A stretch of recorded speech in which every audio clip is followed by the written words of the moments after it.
जय हिंद साथियों, welcome to self study classes with Sumit Jain YouTube channel में आप सभी का स्वागत है। दोस्तों, सीटीईटी का जो एग्ज़ाम है उसके कुछ ही दिन बचे हैं, ठीक है, यानी कि अंतिम दिन चल रहे हैं। सभी लोग जो कि तैयारी कर रहे हैं सीटीईटी एग्ज़ाम के लिए, बहुत ही उपयोगी हैं आपके लिए। निरंतर तैयारी करते रहें। वीडियो को सभी लोगों को लाइक करना है।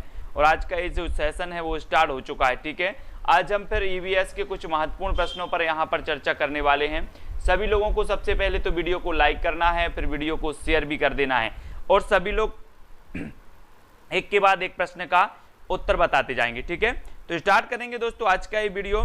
आपको करना क्या है, जो भी हमारे नए साथी हैं वो सब्सक्राइब जरूर कर लेना और शेयर जरूर कर लेना है वीडियो को, ठीक है। Self study classes with Sumit Jain YouTube channel पर निरंतर रोज क्लासें होती हैं सीटीईटी एग्जाम से संबंधित और आपके टेट एग्जाम से संबंधित। आज का जो आपका पहला प्रश्न है दोस्तों, विश्व पर्यावरण संरक्षण दिवस कब मनाया जाता है। ऐसे ही कई प्रश्न आपसे पूछे जाएंगे, तो आज आपको बताना है कि विश्व पर्यावरण संरक्षण दिवस कब मनाया जाता है। 4 प्रश्न हैं, सॉरी इसमें आपको विकल्प नहीं दिए जाएंगे और बिना विकल्प के ही आपको उत्तर बताने होंगे। तो जल्दी से बताएं, विश्व पर्यावरण संरक्षण दिवस कब मनाया जाता है। तो अधिकांश लोगों ने बिल्कुल सही आंसर बता दिया है कि ये विश्व पर्यावरण संरक्षण जो दिवस है वो मनाया जाता है 26 नवंबर। 26 नवंबर आपका बिल्कुल सही आंसर आया है। अधिकांश लोगों ने बिल्कुल सही बताया है। अगला आपका जो क्वेश्चन बताना है दोस्तों, भारतीय वन्य जीव संस्थान कहाँ स्थित है। प्रश्न क्रमांक 2 का उत्तर बताना है सभी लोगों को। भारतीय वन्य जीव संस्थान कहाँ पर स्थित है।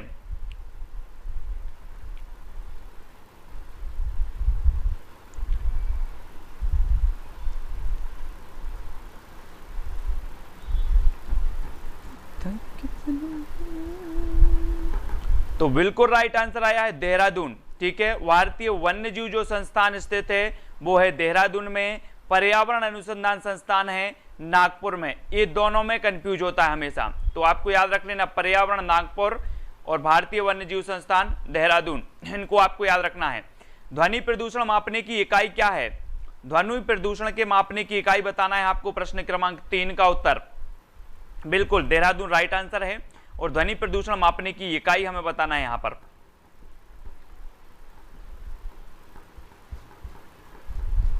आज हम बहुत सारे प्रश्नों पर चर्चा करेंगे और ये सारे के सारे प्रश्न आपसे बनने चाहिए, है ना। आपका बिल्कुल सही आंसर होगा क्या, डेसिबल। डेसिबल सही है, ठीक है। ध्वनि प्रदूषण मापने की जो इकाई है वो क्या है, डेसिबल। अगला क्वेश्चन बताना है, विश्व पर्यावरण दिवस 2019 का विषय क्या था। विषय बताना है आपको। विश्व पर्यावरण दिवस 2019 का विषय क्या था, विषय बताना है। विश्व पर्यावरण दिवस हम मनाते हैं हर वर्ष और 2019 का जो विषय था वो क्या था। तो बिल्कुल सही आंसर आया बीट वायु प्रदूषण। वेरी गुड, बीट वायु प्रदूषण आपका बिल्कुल सही हो जाएगा, ठीक है। 2019 का विषय था बीट वायु प्रदूषण। अगला क्वेश्चन आपको बताना, ओजोन परत की मोटाई नापने की इकाई क्या है। प्रश्न क्रमांक 5 का उत्तर, ओजोन परत आपको पता होगा, ओजोन परत जो पाई जाती है वो समताप मंडल में पाई जाती है ना। और इस समताप मंडल को ओजोन मंडल भी कह देते हैं। लेकिन यहां पर आपको बताना है कि ओजोन परत की जो मोटाई है उसको नापने की जो इकाई है वो क्या है, उसका नाम क्या है। तो बिल्कुल सही है, डॉप्सन यूनिट, डॉप्सन इकाई, ठीक है, बिल्कुल राइट आंसर। अगला है, जुड़वा और प्रेशर कुकर ग्रह है। जुड़वा और प्रेशर कुकर ग्रह कौन सा है।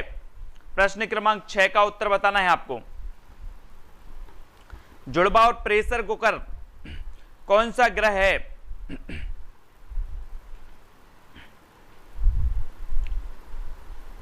तब आपका बिल्कुल सही आंसर हो जाएगा शुक्र।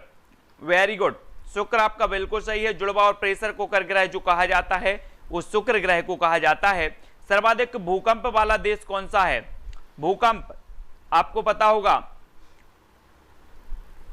सर्वाधिक भूकंप वाला देश कौन सा है। भूकंप मापने वाला जो यंत्र है उसे सीस्मोग्राफ कहा जाता है और इसको जो मापने का पैमाना है उसे रिक्टर पैमाने पर ये मापा जाता है भूकंप। लेकिन सर्वाधिक भूकंप वाला जो देश है वो कौन सा देश है। उस देश का नाम है जापान, है ना। और जापान से आपको याद आ जाता है कि यहाँ की मुद्रा का नाम है एन, एन यहाँ की मुद्रा का नाम है। और जो सुनामी शब्द है, सुनामी, ये भी कई बार पूछा गया है, ये किस भाषा का शब्द है, तो ये जापानी भाषा का शब्द होता है सुनामी। ठीक है, तो इतने सारे क्वेश्चन आपको याद रखना है। समुद्र में उठने वाले भूकंपीय लहरें कहलाती हैं, तो क्या कहलाती हैं? समुद्र में उठने वाली भूकंपीय लहरें क्या कहलाती हैं? प्रश्न क्रमांक 8 का बिल्कुल सरल आंसर है, सभी से बन रहे होंगे बिल्कुल, है ना। वन लाइनर, भले ही वन लाइनर हो, लेकिन अधिकांश लोगों से ये उत्तर बिल्कुल सही हो गए, है ना। और इसे कहेंगे सुनामी। ठीक है, सुनामी जापानी शब्द है, सुनामी जापानी भाषा का शब्द है और इसे भूकंपीय लहरें कहलाती हैं। अगला क्वेश्चन आपको बताना, लाल क्रांति संबंधित है, किससे संबंधित है लाल क्रांति? अगला क्रांति बताना है आपको, लाल क्रांति किससे संबंधित है? हमने बहुत पढ़ा, हरित क्रांति पढ़ ली, है ना, गुलाबी क्रांति पढ़ ली, अब हमें लाल क्रांति बताना है, ये किससे संबंधित है? तब आपका बिल्कुल राइट आंसर क्या हो जाएगा दोस्तों? मांस और टमाटर उत्पादन से, है ना, मांस और टमाटर उत्पादन से संबंधित है ये लाल क्रांति। अगला क्वेश्चन आपको बताना है, कपास किस प्रकार की फसल है? किस प्रकार की है कपास? खरीफ की फसल है या फिर रबी की फसल है या जायद की फसल है? कपास के लिए जो उपयुक्त मिट्टी मानी जाती है, ऐसा भी क्वेश्चन आता है, काली मिट्टी उपयुक्त मानी जाती है कपास के लिए, है ना। और कपास किस प्रकार की फसल मानी जाती है? प्रश्न क्रमांक 10। तो आपका बिल्कुल सही आंसर होगा, एक खरीफ की फसल है। ठीक है, खरीफ, याद रखें सभी लोग, एक खरीफ की फसल मानी जाती है, कपास गलत नहीं करना है, खरीफ। अगला क्वेश्चन है दोस्तों, सेरीकल्चर संबंधित है, प्रश्न क्रमांक 11। सेरीकल्चर किससे संबंधित है?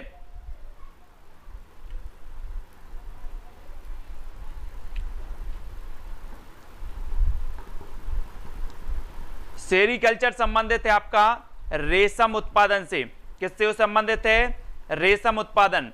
रेशम आपका बिल्कुल सही आंसर हो जाएगा, रेशम उत्पादन से सेरीकल्चर। अगला है, दूध से दही बनने की प्रक्रिया को क्या कहा जाता है? प्रश्न क्रमांक 12। दूध से दही बनने की जो प्रक्रिया है, उस प्रक्रिया को क्या कहा जाता है? सभी लोग खाते होंगे दही, और जो दही बनता है वो दूध से बनता है, और दूध से जो दही बनता है उस प्रक्रिया को हमें क्या कहते हैं? ये चीज हमें पता होनी चाहिए।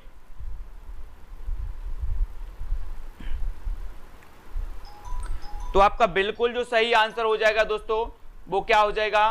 किंडमन। क्या कहा जाता है इसे? किंडमन कहा जाता है। ठीक है, अगला क्वेश्चन है आपके सामने, विटामिन सी की कमी से होने वाला जो रोग है वो कौन सा है? विटामिन सी की कमी से होने वाला रोग कौन सा है और विटामिन सी का रासायनिक नाम क्या है? ये चीज भी आपको बतानी है।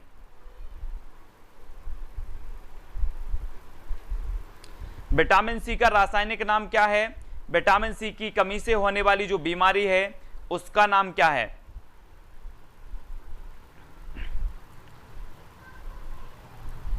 तो बिल्कुल सही आंसर आया है स्कर्वी। इससे होने वाली जो बीमारी है उसका नाम है स्कर्वी। ठीक है, और एस्कॉर्बिक अम्ल, है ना, वेरी गुड, इसका रासायनिक नाम है। तो रासायनिक नाम भी पूछ ले जाते हैं। एनीमिया किसकी कमी से होता है?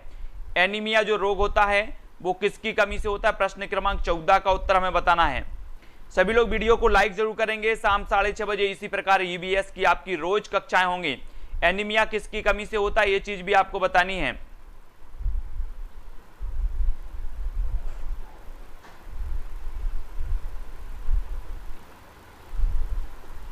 तो आपका बिल्कुल सही आंसर है आयरन की कमी से होता है। ठीक है, एनीमिया आयरन यानी कि लोहे की कमी से। डेंगू रोग का वाहक क्या है? डेंगू रोग का जो वाहक है वो क्या है? प्रश्न क्रमांक 15। डेंगू रोग का वाहक हमें बताना है।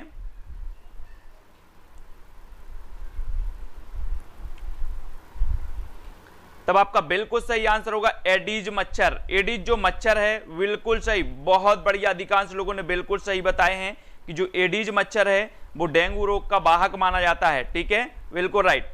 अगला है दोस्तों, बीसीजी का टीका लगाया जाता है। बीसीजी का टीका लगाया जाता है क्षय कौन से रोग के लिए लगाया जाता है? क्षय रोग के लिए। क्षय यानी कि टीबी रोग जो होता है इसके लिए लगाया जाता है बीसीजी का टीका। याद रख लेना, आपको ऐसे टीके भी पूछ लिए जाते हैं। अगला है एड्स की जांच के लिए कौन सा टेस्ट किया जाता है? प्रश्न क्रमांक 17 का उत्तर हमें बताना है। एड्स की जांच के लिए कौन सा टेस्ट किया जाता है? वीडियो को सभी लोगों को लाइक जरूर कर लेना है, वीडियो को शेयर भी करना है। हाँ, कॉलेज के जो पेपर हैं वो कैंसिल हो गए हैं।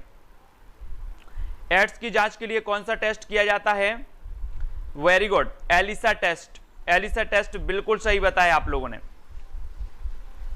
अगला क्वेश्चन बताना है आपको, शारदा एक्ट संबंधित है, किससे संबंधित है शारदा एक्ट? प्रश्न क्रमांक 18। शारदा एक्ट किससे संबंधित है? और टेलीग्राम ग्रुप से जो भी साथी नहीं जुड़े हैं वो टेलीग्राम ग्रुप से अवश्य जुड़ जाएं, ठीक है। सीटीईटी का कैंसिल नहीं हुआ।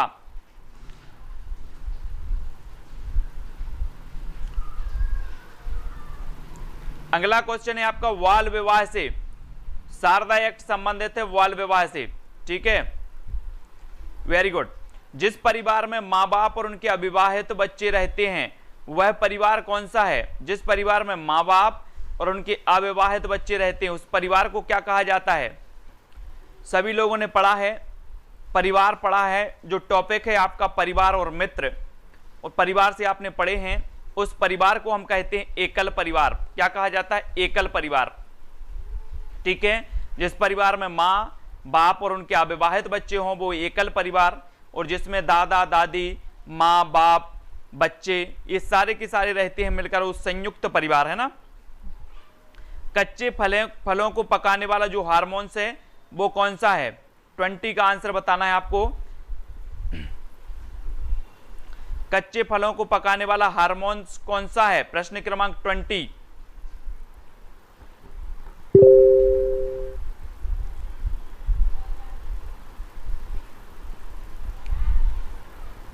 तो आपका बिल्कुल सही आंसर होगा एथिलीन, है ना। एथिलीन बिल्कुल सही बताया आपने, एथिलीन बिल्कुल सही है। कच्चे फलों को पकाने वाला हार्मोन है एथिलीन, पूछा गया है कई बार। अगला क्वेश्चन है, भारत का सबसे ठंडा मरुस्थल कौन सा है? भारत का सबसे ठंडा मरुस्थल बताना है। प्रश्न क्रमांक 22।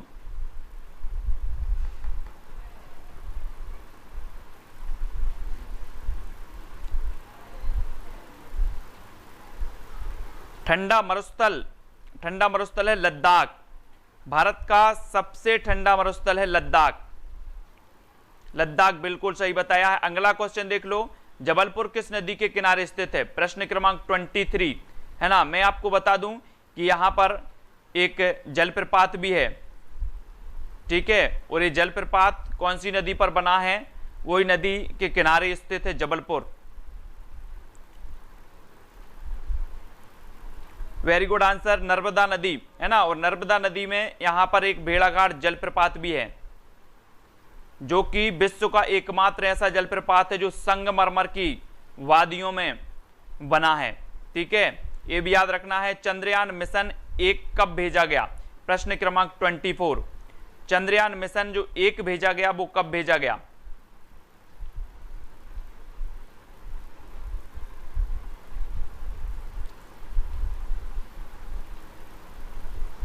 ठीक है, जगदीप झारिया जी जबलपुर से हैं, वेरी गुड। चंद्रयान मिशन 1 कब भेजा गया? तो 22 अक्टूबर 2008, 22 अक्टूबर 2008 को भेजा गया। 22 अक्टूबर 2008 को चंद्रयान मिशन 1। भारतीय मौसम वेधशाला कहां स्थित है? भारतीय पूछा है आपसे, तो भारतीय मौसम वेधशाला कहां पर स्थित है?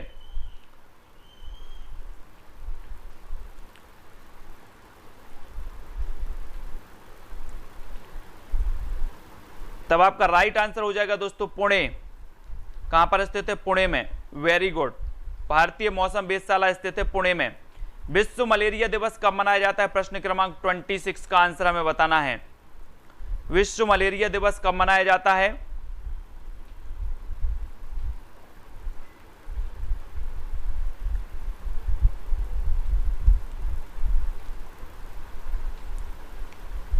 तब आपका बिल्कुल सही आंसर होगा 25 अप्रैल। विश्व मलेरिया दिवस मनाया जाता है 25 अप्रैल। और जो मलेरिया है ये अप्रत्यक्ष बीमारी मानी जाती है, अप्रत्यक्ष। ठीक है, अगला क्वेश्चन देख लेते हैं, पल्स पोलियो अभियान के ब्रांड एम्बेसडर कौन है? पल्स पोलियो अभियान के ब्रांड एम्बेसडर बताना है, 27 का आंसर।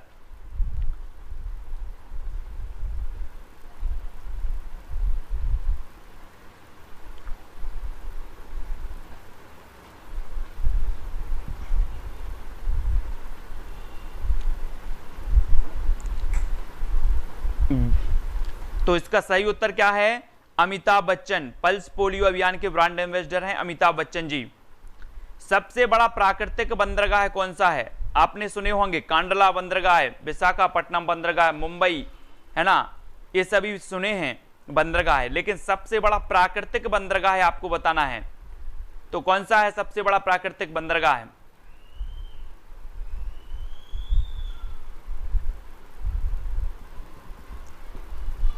तब आपका बिल्कुल सही आंसर होगा मुंबई। मुंबई सबसे बड़ा प्राकृतिक बंदरगाह है, विशाखापट्टनम नहीं। ठीक है, मुंबई आपका बिल्कुल सही होगा। पारिस्थितिकी स्थायी मितव्ययिता है, यह किस आंदोलन का नारा है? पारिस्थितिकी स्थायी मितव्ययिता है, यह किस आंदोलन का नारा है? प्रश्न क्रमांक 29।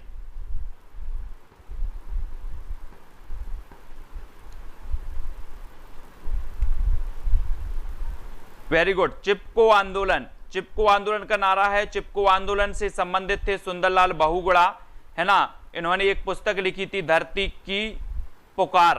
धरती की पुकार इन्होंने लिखी थी एक पुस्तक, सुंदरलाल बहुगुणा साहब ने।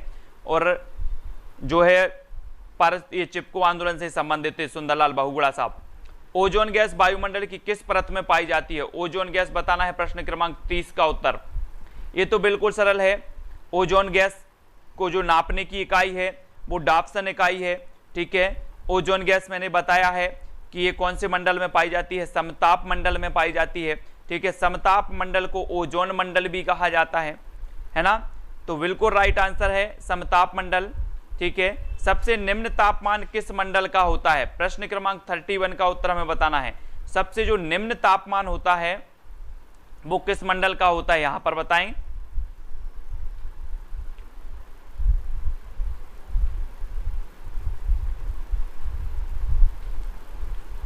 उत्तर क्या हो जाएगा आपका? उमेश जी बिल्कुल एक बार फिर से पढ़ लो। उत्तर हो जाएगा आपका मध्य मंडल का। सबसे निम्न जो तापमान है वो किसका है? मध्य मंडल का। ठीक है, मध्य मंडल आपका बिल्कुल यहां पर सही हो जाएगा। नेक्स्ट देख लो, नागोया प्रोटोकॉल संबंधित है, किससे संबंधित है? प्रश्न क्रमांक 32 का आंसर बताना है। नागोया प्रोटोकॉल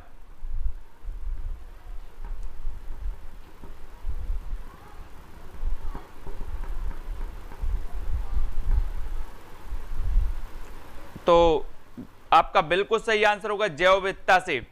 संस्कृत की क्लास भी आएगी। नागोया प्रोटोकॉल संबंधित है जैव विविधता से। ठीक है, और जैव विविधता दिवस कब मनाया जाता है? 22 मई को, 22 मई। ठीक है, अगला क्वेश्चन, हॉकी के जादूगर किसका उपनाम है?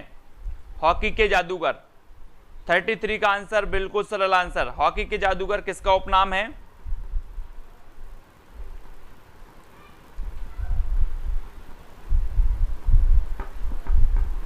तब आपका बिल्कुल सही आंसर है मेजर ध्यानचंद। इन्हें हॉकी का जादूगर कहा जाता था।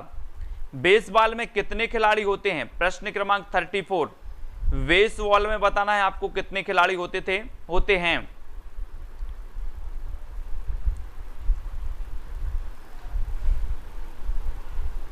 तो आपका बिल्कुल सही आंसर होगा दोस्तों 9।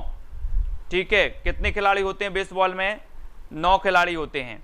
याद रख लेना, यहां से एक क्वेश्चन जरूर पूछा जाता है।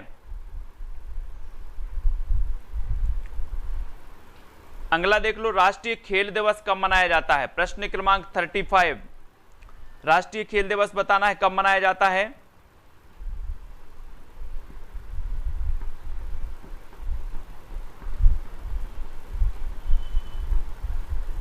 बिल्कुल राइट आंसर, 29 अगस्त को राष्ट्रीय खेल दिवस। अगला क्वेश्चन है देवधर ट्रॉफी किस खेल से संबंधित है? 36 का आंसर, देवधर ट्रॉफी किस खेल से संबंधित है?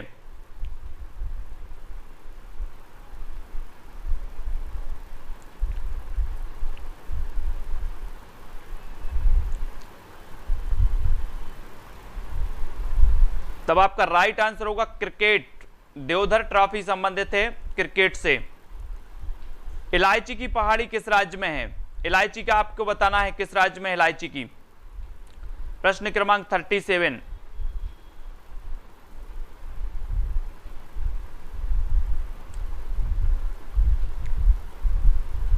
इलायची पहाड़ी किस राज्य में है?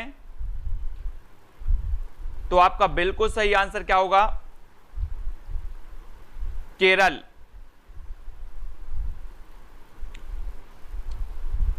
अगला देख, भारत का रूर कहा जाता है। भारत का रूर किसे कहा जाता है? 38 का आंसर बताना है। भारत का रूल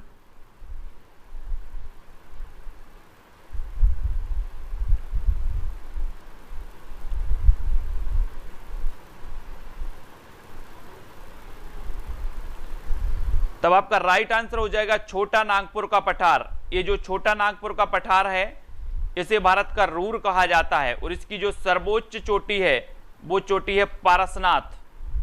पारसनाथ है, ठीक है, झारखंड में छोटा नागपुर का पठार और इसे भारत का रूर कहा जाता है। काराकोरम दर्रा स्थित है कहां पर? 39 का आंसर बताना। काराकोरम दर्रा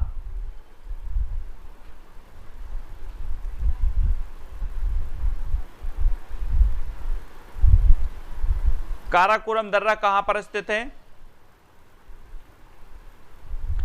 तो राइट आंसर है जम्मू कश्मीर। जम्मू कश्मीर आपका बिल्कुल सही आंसर होगा, ठीक है, जम्मू कश्मीर आपका सही है।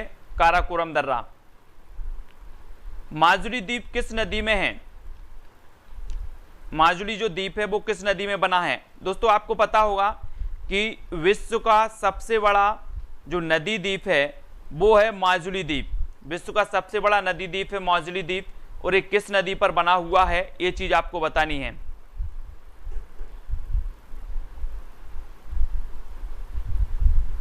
तो आपका बिल्कुल सही आंसर होगा ब्रह्मपुत्र नदी पर। कौन सी नदी है? ब्रह्मपुत्र नदी है जिस पर बना हुआ है माजुली द्वीप और विश्व का सबसे बड़ा है। ओडिशा का शोक किस नदी को कहा जाता है? ओडिशा का शोक आपको पता होगा बिहार का शोक कोसी, बिहार का शोक कोसी, बंगाल का शोक दामोदर, ठीक है, और ओडिशा का शोक उड़ीसा का शोक किस नदी को कहा जाता है? तो आपका बिल्कुल सही आंसर होगा महानदी और महानदी का नाम आया है तो हीराकुंड बांध यहां पर बना हुआ है, ठीक है, हीराकुंड बांध बना है महानदी में। मिट्टी का सबसे बड़ा बांध है ये, लंबा बांध। अगला है भूमध्य रेखा को 2 बार काटने वाली नदी कौन सी है? प्रश्न क्रमांक 42 बताना है आपको, है ना। तो भूमध्य रेखा को 2 बार काटने वाली जो नदी है वो कौन सी है? तब आपका बिल्कुल सही आंसर होगा कांगो, ठीक है, कांगो नदी है और एक कांगो देश है जिसे वनों का देश कहा जाता है, ठीक है। कांगो एक देश का नाम है जिसे वनों का देश कहा जाता है और एक कांगो नदी है जो भूमध्य रेखा को 2 बार काटती है, भूमध्य रेखा को, है ना। फ्रांस को किसानों का देश कहा जाता है। कल हमने पढ़ा था लौंग एवं केसर पौधे के किस भाग से प्राप्त होते हैं?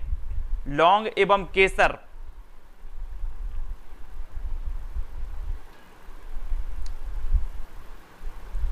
लौंग एवं केसर पौधे के किस भाग से प्राप्त होते हैं? 43 का आंसर बताना है।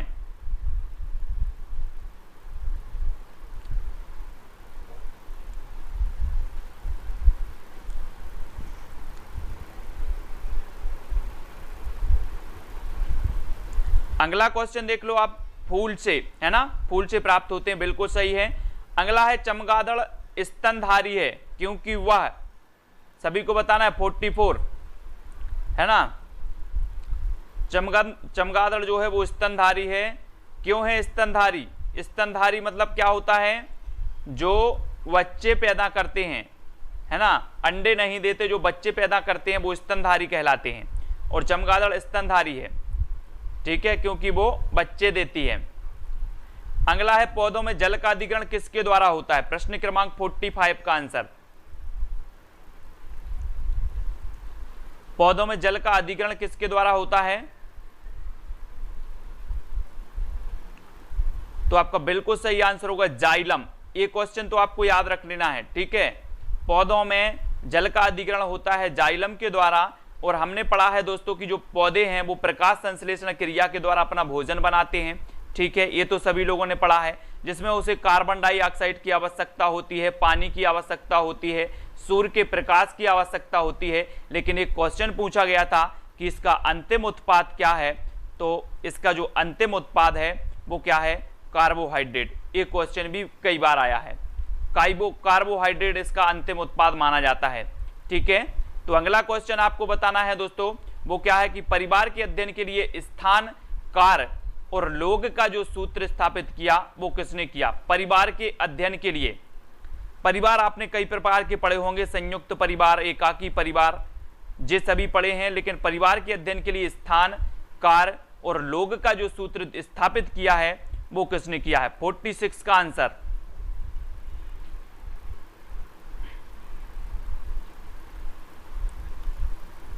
तब आपका बिल्कुल सही आंसर होगा फ्रेडरिक लेप्ले साहब। फ्रेडरिक लेप्ले साहब ऐसे व्यक्तित्व हैं जिन्होंने परिवार के अध्ययन के लिए स्थान, कार्य और लोग का सूत्र स्थापित किया, ठीक है, लेप्ले साहब ने। मातृवंशीय एवं पितृवंशीय परिवार के वर्गीकरण का आधार क्या है? वर्गीकरण का आधार क्या है मातृवंशीय पितृवंशीय परिवार के वर्गीकरण का आधार क्या माना जाता है? तो आपका बिल्कुल सही आंसर है वंशक्रम। क्या माना जाता है? वंशक्रम, है ना। मातृवंशीय या फिर पितृवंशीय परिवार का आधार माना जाता है वंशक्रम, ठीक है। वेस्टरमार्क के अनुसार परिवार का प्रारंभिक स्वरूप क्या था? वेस्टरमार्क के अनुसार बताना है आपको परिवार का प्रारंभिक जो स्वरूप था वो क्या था?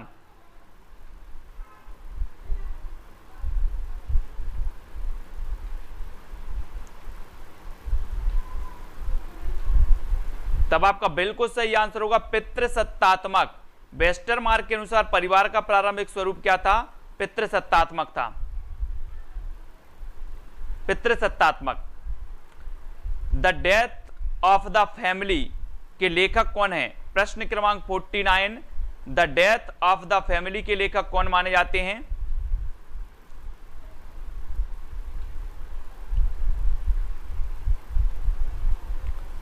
तो आपका राइट आंसर होगा डेविड कूपर। डेविड कूपर साहब, इन्होंने लिखा कि the death of the family, ये जो पुस्तक है इसके लेखक माने जाते हैं कूपर साहब, ठीक है, डेविड कूपर। नातेदारी को वर्गात्मक एवं वर्णनात्मक के रूप में किसने वर्गीकृत किया? ऐसे क्वेश्चन आपको याद रख लेना है। नातेदारी को वर्गात्मक एवं वर्णनात्मक के रूप में जो वर्गीकृत करने वाले हैं वो कौन है?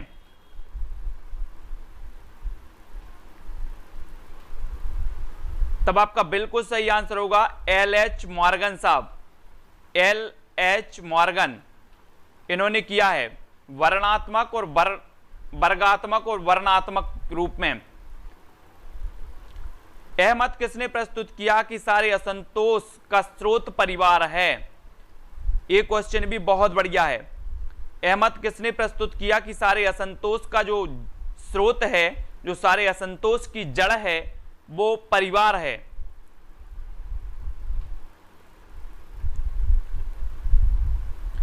तब आपका राइट आंसर होगा मार्क्स ने। किसने किया है? मार्क्स ने मार्क किया, इन्होंने ऐसे बैठ के इन्होंने दिमाग लगाया और मार्क किया कि सारे असंतोष की जो जड़ है वो क्या है? परिवार है, जो स्रोत है वो परिवार है ना। तो मार्क्स आपका बिल्कुल राइट आंसर होगा। दलदली भूमि के पौधे क्या कहलाते हैं? प्रश्न क्रमांक 52, दलदली भूमि में जो पौधे उगते हैं उन पौधे को क्या कहा जाता है? दलदली भूमि के पौधे को क्या कहा जाता है? आज हम 100 प्रश्नों पर चर्चा कर लेंगे पूरे, है ना। 50 प्रश्न अभी हुए हैं, 50 प्रश्नों पर और चर्चा करेंगे, यानी कि पूरे 100 प्रश्न होंगे। और दलदली भूमि के जो पौधे कहलाते हैं वो कहलाते राइजोफोरा। क्या कहलाते? राइजोफोरा। अगला क्वेश्चन है दोस्तों आपका, शुष्क जलवायु क्षेत्रों में उगने वाले पौधे क्या कहलाते हैं? अभी हमने दलदली भूमि में पौधे उगने वाले राइजोफोरा कहा जाता है। शुष्क जलवायु क्षेत्रों में उगने वाले पौधे क्या कहलाते हैं, ये चीज भी आपको बतानी है। 53 का आंसर। तो ये कहलाते हैं मरुभूमि के पौधे, है ना। शुष्क जलवायु क्षेत्रों में उगने वाले पौधे मरुभूमि के पौधे, दलदली भूमि में उगने वाले पौधे राइजोफोरा। अगला क्वेश्चन है दोस्तों, कोयला किस प्रकार के ईंधन का उदाहरण है? कोयला किस प्रकार के ईंधन का उदाहरण है?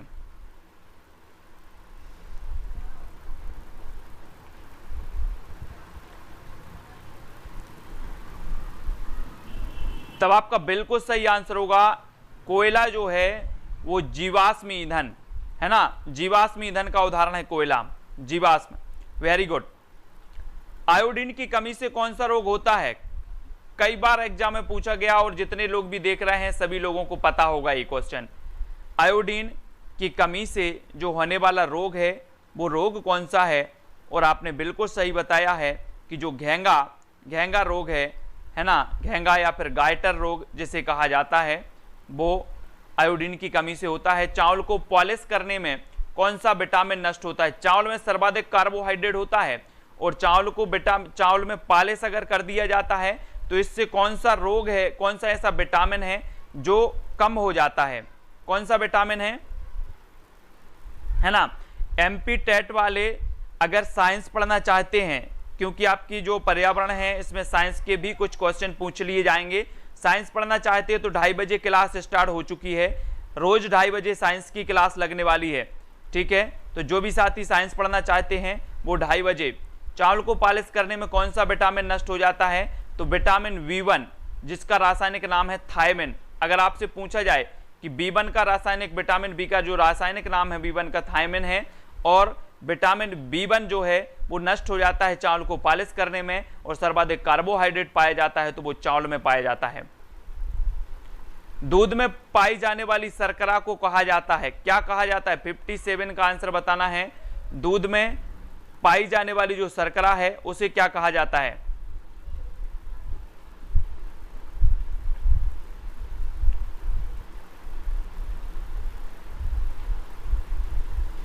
तो आपका बिल्कुल सही आंसर क्या होगा? वो होगा लैक्टोज। दूध में पाई जाने वाली शर्करा को कहा जाता है लैक्टोज। बिल्कुल सही। बहुत सारे लोग पढ़ना चाहते हैं, बिल्कुल पढ़ सकते हैं। रोज 2:30 बजे आपकी क्लास होगी साइंस की, है ना। और दूध में पाई जाने वाली शर्करा को कहा जाता है लैक्टोज। अगला क्वेश्चन है, प्लेग से प्रभावित होने वाला अंग कौन सा है? प्लेग आपको पता होगा, जैसे कोरोना फैला है इसी प्रकार से एक समय था जब प्लेग की बीमारी फैली थी, और प्लेग जो हो जाता था वो चूहों से फैलता था, चूहों से, है ना। और ये कौन से अंग को प्रभावित करता है ये हमें बताना है यहां पर। तो आपका बिल्कुल सही आंसर होगा फेफड़ों। फेफड़ा को प्रभावित करता है प्लेग। अगला क्वेश्चन है, सती प्रथा के विरुद्ध सर्वप्रथम प्रयास किया था, किसने किया था? रोज शाम को 6:30 बजे आपकी पर्यावरण की क्लास यथावत चलेगी, ठीक है। और 2:30 बजे साइंस की क्लास स्टार्ट हो चुकी है, और रात्रि 8 बजे जो क्लास है वो है काय की हिंदी की, ठीक है। रात्रि 8 बजे हिंदी की। सती प्रथा के विरुद्ध सर्वप्रथम प्रयास किया तो किसने किया? 59 का उत्तर बताना है आपको। तो बिल्कुल सही आंसर है राजा राम मोहन राय। इन्होंने सती प्रथा के विरुद्ध सर्वप्रथम प्रयास किया था। 59 का उत्तर राजा राम मोहन राय बिल्कुल सही है। मनुष्य एक सामाजिक प्राणी है, ये कथन किसने कहा है? ये कथन किसका है? मनुष्य एक सामाजिक प्राणी है, ये कथन किसका है? हाँ, वेरी गुड, 1929। आपका बिल्कुल सही आंसर होगा अरस्तु। अरस्तु साहब ने कहा था कि मनुष्य एक सामाजिक प्राणी है, मनुष्य एक सामाजिक प्राणी है। बांस के इस खंभों पर बने घर पाए जाते हैं, कहां पर पाए जाते हैं? बांस के खंभों पर इस प्रकार से कुछ घर बनाए जाते हैं, ठीक है। इस प्रकार से ये बांस के खंभे होते हैं और बांस के खंभों में जो घर बनाए जाते हैं ऊपर इनके, वो बनाए जाते हैं कहाँ पर? असम में, ठीक है। और असम की जब बात आती है तो हम पढ़ते हैं एक सींग वाला गैड़ा, कांजीरंगा राष्ट्रीय उद्यान असम में है, ठीक है, जहां पर प्रसिद्ध है एक सींग वाला गैड़ा। विश्व की सबसे बड़ी खारे पानी की झील कौन सी है? विश्व की बताना है यहां पर, है ना, विश्व की बताएंगे सभी लोग। विश्व की सबसे बड़ी खारे पानी की झील कौन सी है ना। मैं भारत की आपको बता दूं, भारत की सबसे बड़ी खारे पानी की झील जो है वो सांभर झील है, ठीक है। और अगर आपसे लैगून झील पूछी जाए कि खारे पानी की सबसे बड़ी जो लैगून झील है, वो लैगून झील है चिल्का झील। लैगून झील चिल्का झील है, तटीय झील, ठीक है। और सांभर झील जो है वो खारे पानी की सबसे बड़ी झील है भारत की। और विश्व की सबसे बड़ी खारे पानी की झील जो है वो कैस्पियन सागर झील है, ठीक है, कैस्पियन सागर। अगला क्वेश्चन आपको बताना है भारत में खारे पानी की सबसे बड़ी झील कौन सी है? तो बिल्कुल सही आंसर बता दिया है आपने, सांभर झील, है ना। भारत में सबसे बड़ी खारे पानी की झील सांभर झील। भारत में एकमात्र तैरता हुआ राष्ट्रीय उद्यान कौन सा है? तैरता हुआ बताना है आपको, है ना। हमने कई बार पढ़ाया है कि मणिपुर में लोकटक झील है, मणिपुर में लोकटक झील है, लोकटक, है ना। और इस लोकटक झील में ही तैरता हुआ एकमात्र राष्ट्रीय उद्यान है, जिसका नाम क्या है? जिसका नाम है दोस्तों केबुल लैमजाओ, केबुल लैमजाओ, कैमलमजाओ ऐसे बोल देते हैं, तो केबुल लैमजाओ बिल्कुल राइट आंसर। भूकंप उत्पन्न होने का मुख्य कारण क्या है? भूकंप उत्पन्न क्यों होता है? जल्दी से बताएं, भूकंप उत्पन्न क्यों होता है? हमने पढ़ा है कि समुद्री भूकंपीय लहरों को सुनामी कहा जाता है। भूकंप मापी जो यंत्र है उसे सीस्मोग्राफ कहा जाता है। भूकंप जो मापा जाता है वो रिक्टर पैमाने पर मापा जाता है। और भूकंप उत्पन्न होने का जो कारण है वो क्या है? प्लेट विवर्तनिकी, प्लेट विवर्तनिकी, बिल्कुल राइट। अगला क्वेश्चन है वर्षा की जो बूंदें हैं वो गोल होने का कारण क्या है? 66 का आंसर है। ये जितना ही प्रश्न गोल है उतना ही गोल गोल कर कई बार पूछा गया है। तो गोल होने का जो कारण माना जाता है वो क्या माना जाता है? तो बिल्कुल राइट आंसर क्या होगा? पृष्ठ तनाव। पृष्ठ तनाव आपका बिल्कुल सही है। धुएं से आंख में जलन पैदा करने वाला जो पदार्थ है वो क्या है?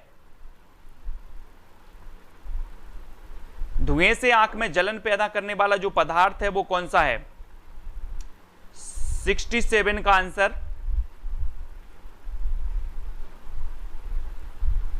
तो वो है नाइट्रिक ऑक्साइड। इसको याद रख लेना बहुत अच्छे से।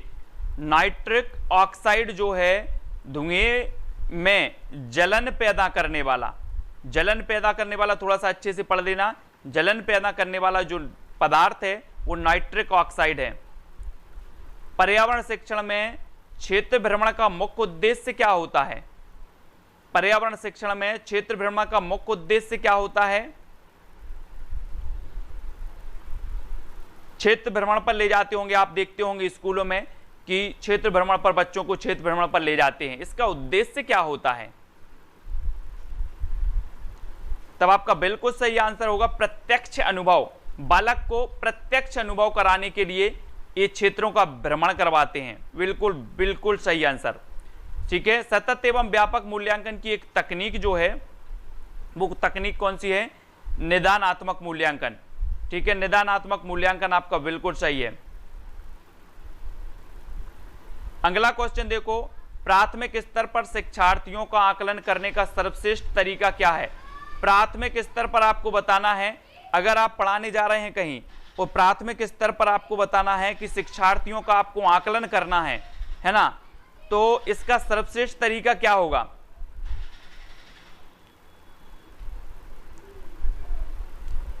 तो वो है पोर्टफोलियो, है ना। पोर्टफोलियो आपका बिल्कुल सही आंसर होगा। वेरी गुड, पोर्टफोलियो आपका बिल्कुल सही है। आकलन करने का सर्वश्रेष्ठ तरीका माना जाता है।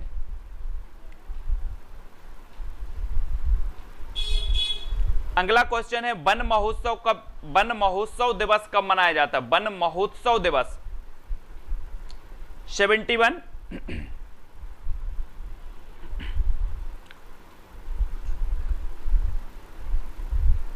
वन महोत्सव दिवस कब मनाया जाता है?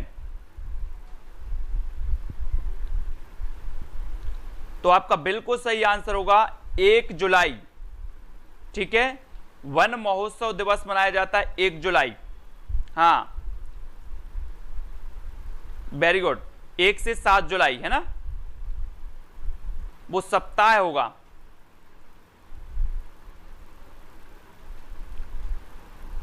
हाँ, अगला है मानस वन्यजीव अभयारण्य स्थित है 72। मानस वन्यजीव अभयारण्य स्थित है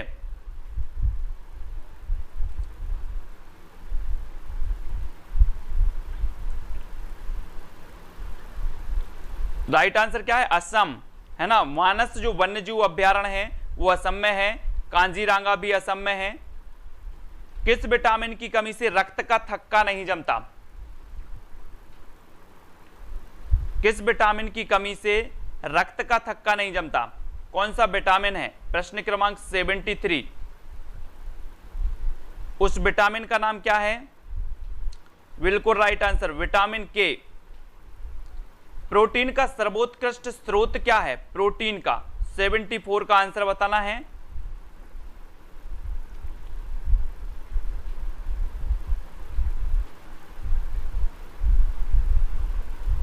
प्रोटीन का जो सर्वोत्कृष्ट स्रोत माना जाता है वो क्या माना जाता है?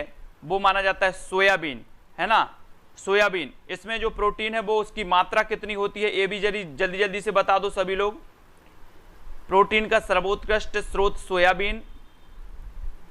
छोटी माता एवं रेबीज रोग का कारण क्या होता है?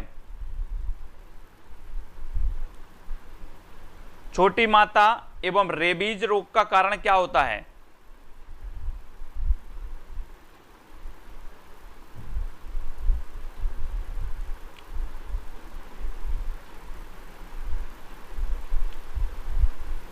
तब बिल्कुल सही आंसर है वायरस। ये वायरस के कारण होता है, छोटी माता और रेबीज वायरस के कारण। एलपीजी का पूरा नाम क्या है? सोयाबीन में लगभग 43% प्रोटीन पाया जाता है, सर्वाधिक, है ना। एलपीजी का पूरा नाम क्या है? एलपीजी का पूरा नाम आपको बताना है।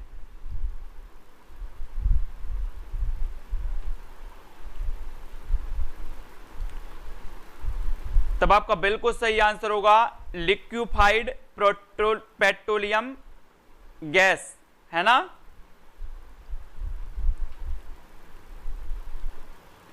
Very good. बागवानी के लिए कौन से प्रकार का उर्वरक उपयोगी होता है? आपको बताना है बागवानी के लिए कौन से प्रकार का जो उर्वरक है उपयोगी होता है।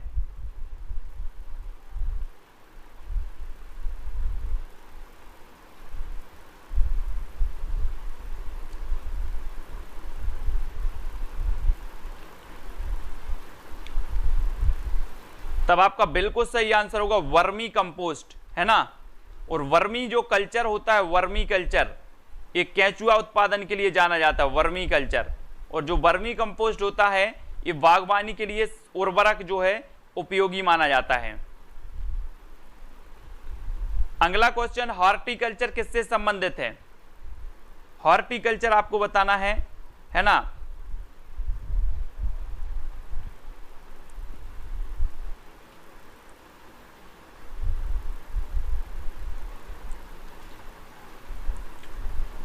हॉर्टिकल्चर आप लोग बताएंगे और आपका बिल्कुल सही आंसर होगा ये हॉर्टिकल्चर संबंधित है बागवानी फसलों के उत्पादन से।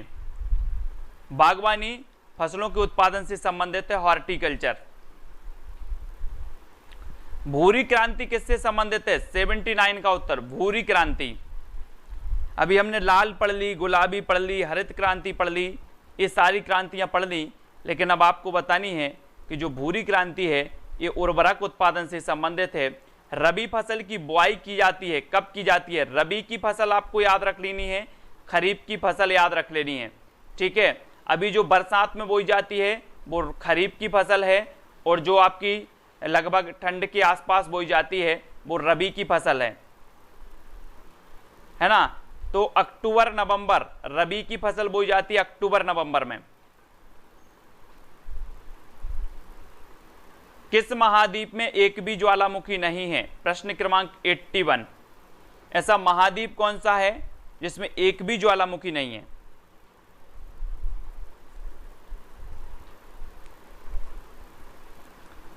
तो आपका राइट आंसर क्या हो जाएगा? ऑस्ट्रेलिया महाद्वीप। ठीक है, सबसे छोटा जो महाद्वीप है ऑस्ट्रेलिया, इस महाद्वीप में एक भी ज्वालामुखी नहीं है। ठीक है, ऑस्ट्रेलिया आपका सही होगा।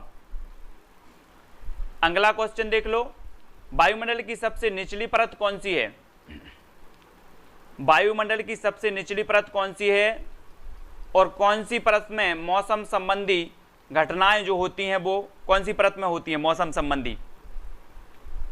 और वायुमंडल की सबसे निचली परत कौन सी है? तो बिल्कुल राइट आंसर है आपका क्षोभ मंडल। ठीक है, क्षोभ मंडल आपका बिल्कुल सही हो जाएगा। ये सबसे निचली परत मानी जाती है।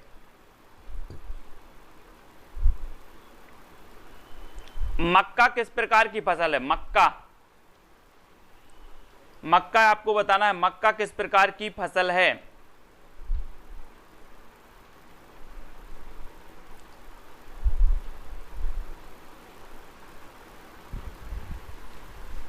तो मक्का जो बोई जाती है वो कब बोई जाती है? अभी आपकी जून जुलाई में बोई जाती है ना मक्का। तो ये किस प्रकार की फसल होगी? खरीफ की फसल होगी। ठीक है, जंतुओं में पाए जाने वाले धारीदार जो चिन्ह होते हैं वो किस कारण होते हैं? धारीदार चिन्ह, जंतुओं में जो धारीदार चिन्ह पाए जाते हैं वो किसके कारण होते हैं?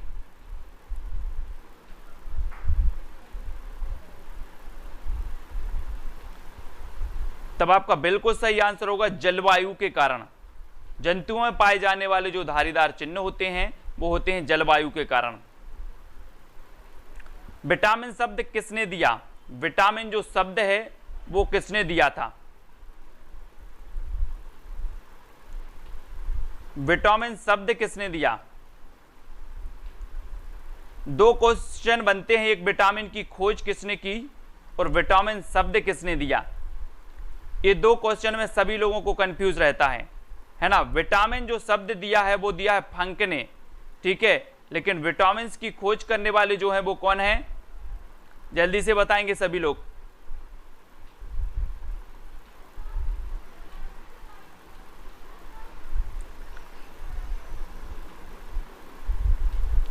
हाँ, बहुत बढ़िया, है ना। विटामिन की खोज करने वाले हैं जो हॉकिंस हैं और विटामिन शब्द दिया है फंक ने। ये दोनों क्वेश्चन कंफ्यूज करते हैं और आपसे पूछा जाता है कि विटामिन की खोज किसने की, तो अधिकांश लोग लगाते हैं फंक, है ना। जबकि जो विटामिन शब्द दिया है वो फंक ने दिया है और हॉकिंस ने जो दिया है जो की है वो विटामिन की खोज की है ना। ये याद रख लेना। विटामिन ए का रासायनिक नाम क्या है? विटामिन ए का रासायनिक नाम बताना है आपको। हाँ, खोज हॉकिंस ने, विटामिन शब्द दिया फंक ने। ये दो क्वेश्चन आपको क्लियर करना है, माइंड में सेट करना है। विटामिन ए का रासायनिक नाम क्या है? तो रेटिनॉल। रेटिनॉल आपका बिल्कुल सही हो जाएगा। 86 का आंसर विटामिन ए का। नेक्स्ट है, सबसे ऊंचे पेड़ पर घोंसला कौन बनाता है? सबसे ऊंचे पेड़ पर, ऊंचे पेड़ पर बताना है। ये भी दो प्रकार के क्वेश्चन हैं। एक तो है पेड़ की ऊंची डाली पर, पेड़ की ऊंची डाली पर एक क्वेश्चन पूछा जाता है, दूसरा पूछा जाता है ऊंचे पेड़ पर, है ना। ये दो क्वेश्चन। हाँ, विटामिन ए की कमी से होता है रतौंधी। विटामिन ए की कमी से कौन सा होता है? रतौंधी होता है। लेकिन यहां पर दो क्वेश्चन हैं आपके और आपका बिल्कुल सही आंसर होगा ऊंचे पेड़ पर जो घोंसला बनाता है वो बनाता है चील, और पेड़ की ऊंची डाल पर जो घोंसला बनाता है वो बनाता है कौवा। ये दो क्वेश्चन हैं। ठीक है, पेड़ की ऊंची डाल पर घोंसला बनाता है कौवा और ऊंचे पेड़ पर घोंसला बनाता है चील। भारत के किस क्षेत्र में अधिकतम भूस्खलन की घटनाएं होती हैं? किस क्षेत्र में होती हैं भूस्खलन की घटनाएं?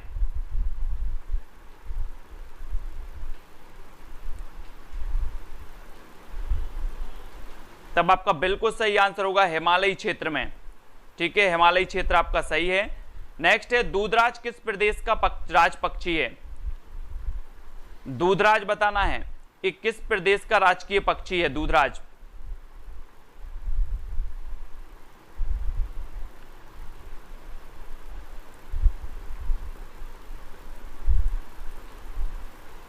तो बिल्कुल सही आंसर होगा एमपी।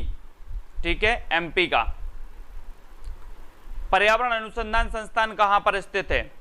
सबसे पहले हमने पढ़े थे, यहां से भी 2 क्वेश्चन बन जाते हैं जिनमें कंफ्यूज हमेशा रहता है। ठीक है, वन अनुसंधान संस्थान पूछा जाता है कभी कभी। वन अनुसंधान संस्थान कहां पर है?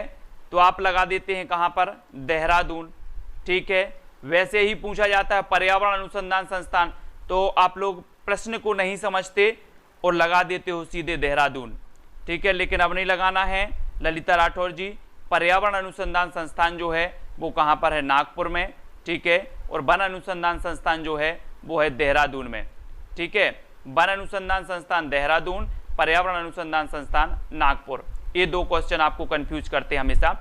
नेक्स्ट है, गोल क्रांति संबंधित है, किससे संबंधित है? प्रश्न क्रमांक 91।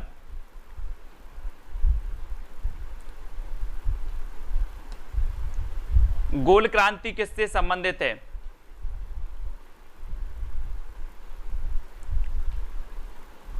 तो आपका बिल्कुल सही आंसर होगा आलू उत्पादन से। आलू उत्पादन से संबंधित है गोल क्रांति। ठीक है, आलू कैसे रहते? गोल गोल, तो गोल क्रांति आलू उत्पादन से। श्वेत क्रांति के जनक कौन माने जाते हैं? प्रश्न क्रमांक 92।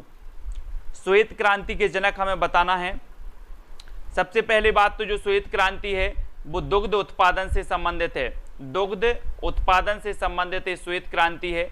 और श्वेत क्रांति के जनक जो माने जाते हैं वो माने जाते हैं वर्गीज कुरियन साहब। ठीक है, सभी को पता है ना वर्गीज कुरियन। वायुमंडल में कितनी परतें पाई जाती हैं?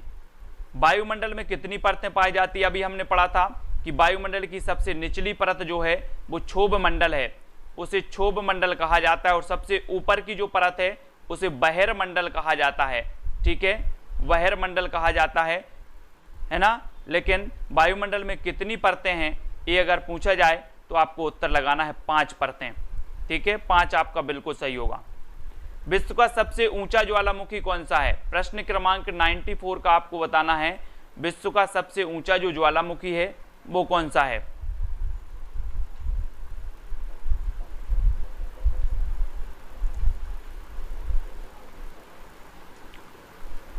तो आपका बिल्कुल सही आंसर होगा कोटोपैक्सी। कोटोपैक्सी जो ज्वालामुखी है विश्व का सबसे ऊंचा ज्वालामुखी है। दक्षिण एशिया का एकमात्र सक्रिय ज्वालामुखी कौन सा है? दक्षिण एशिया, सभी को बताना है दक्षिण एशिया का एकमात्र जो ज्वालामुखी है वो कौन सा है। एशिया के बारे में जब बात होती है तो सबसे बड़ा महाद्वीप है एशिया, है ना। सबसे छोटा महाद्वीप है ऑस्ट्रेलिया। और ये दक्षिण एशिया की जब बात होती है कि यहाँ का एकमात्र जो सक्रिय ज्वालामुखी है वो कौन सा है, तो वो है बेरेन। और ये अंडमान द्वीप में है। कहाँ पर है? अंडमान। अंडमान द्वीप पर बेरेन है जो दक्षिण एशिया का एकमात्र ज्वालामुखी माना जाता है। और अंडमान निकोबार जो द्वीप समूह की सबसे ऊंची चोटी मानी जाती है वो है सैडल पीक। ठीक है, एक क्वेश्चन भी आपसे पूछा जाएगा कि अंडमान निकोबार की जो सबसे ऊंची चोटी है द्वीप समूह की वो उसे क्या कहा जाता है, तो उसे सैडल पीक कहा जाता है। ठीक है, और बेरन जो अंडमान द्वीप पर है ये दक्षिण एशिया की सबसे सक्रिय एकमात्र सक्रिय ज्वालामुखी है। भूकंप का अध्ययन क्या कहलाता है दोस्तों? भूकंप का अध्ययन आपको बताना है क्या कहलाता है। लास्ट क्वेश्चन चल रहे हैं, बस 100 क्वेश्चन है इसमें। और भूकंप का अध्ययन आपको बताना है क्या कहलाता है। तो आपका बिल्कुल सही आंसर होगा सीस्मोलॉजी, है ना। सीस्मोग्राफ, हम भूकंप मापी यंत्र को सीस्मोग्राफ कहते हैं, है ना। और इस जो भूकंप का अध्ययन का विषय है ना, वो है सीस्मोलॉजी। सीस्मोलॉजी में भूकंप का अध्ययन किया जाता है। ये क्वेश्चन भी आपको याद रखना है। माउंट एवरेस्ट पर्वतमाला जिसे नेपाल में जाना जाता है, तो नेपाल में जाना जाता है सागर माथा के नाम से। ठीक है, नेपाल में। लेकिन अब आपको बताना है अमृत क्रांति किससे संबंधित है। प्रश्न क्रमांक 98, अमृत क्रांति किससे संबंधित है।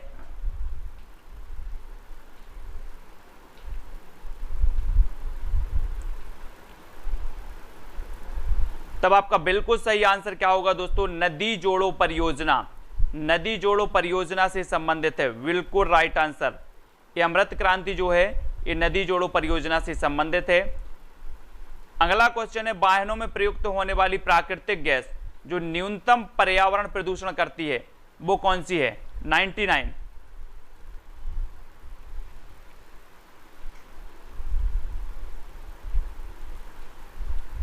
वाहनों में प्रयुक्त होने वाली जो प्राकृतिक गैस है जो न्यूनतम पर्यावरण प्रदूषण करती है वो गैस है सीएनजी गैस। कौन सी है? सीएनजी। ठीक है, सीएनजी आपका सही हो जाएगा। अगला और लास्ट क्वेश्चन है आपका, भारतीय जीवाश्म वनस्पति विज्ञान के जनक कौन है? भारतीय जीवाश्म वनस्पति विज्ञान के जनक कौन है? प्रश्न क्रमांक 100 का उत्तर है। सभी लोग वीडियो को लाइक जरूर करेंगे। इसी प्रकार से अपनी रोज शाम को 6:30 बजे ईवीएस की कक्षा होगी। ठीक है, 2:30 बजे साइंस की कक्षा होगी। जो साइंस पढ़ना चाहते हैं साइंस से संबंधित वो 2:30 बजे आ सकते हैं। रात्रि 8 बजे हिंदी की कक्षा होगी। और भारतीय जीवाश्म वनस्पति विज्ञान के जो जनक हैं वो कौन है? तब आपका बिल्कुल सही आंसर हो जाता है वीरबल साहनी। ठीक है, कौन है? वीरबल साहनी साहब। इसको भी याद रखना है। सभी लोग वीडियो को लाइक जरूर करेंगे और अपना एक फेसबुक पेज है सेल्फ स्टडी क्लासेस, जो भी फेसबुक पेज से जुड़ना चाहते हैं वो फेसबुक पेज से जुड़ सकते हैं। और टेलीग्राम ग्रुप से जिसको जुड़ना है वो टेलीग्राम ऐप डाउनलोड कर लेना, उसमें सर्च कर लेना है क्या। ठीक है, तो भारतीय जीवाश्म वनस्पति विज्ञान के जो जनक हैं वो वीरबल साहनी साहब हैं। ठीक है, वीरबल साहनी। बहुत सारे लोगों ने बिल्कुल सही बताया है। वीडियो को लाइक जरूर करेंगे और वीडियो को शेयर भी कर देना अपने व्हाट्सएप और फेसबुक ग्रुप में। ऑल इन वन, पूजा शर्मा जी, जगदीप झारिया जी, दीप श्री, है ना, ये सभी लोग वीडियो को लाइक करके जाएंगे। रोशनी खांडे और ठीक है, तो बहुत बढ़िया। वीडियो आपको कैसा लगा है? इंस्टाग्राम से भी आप जुड़ सकते हैं।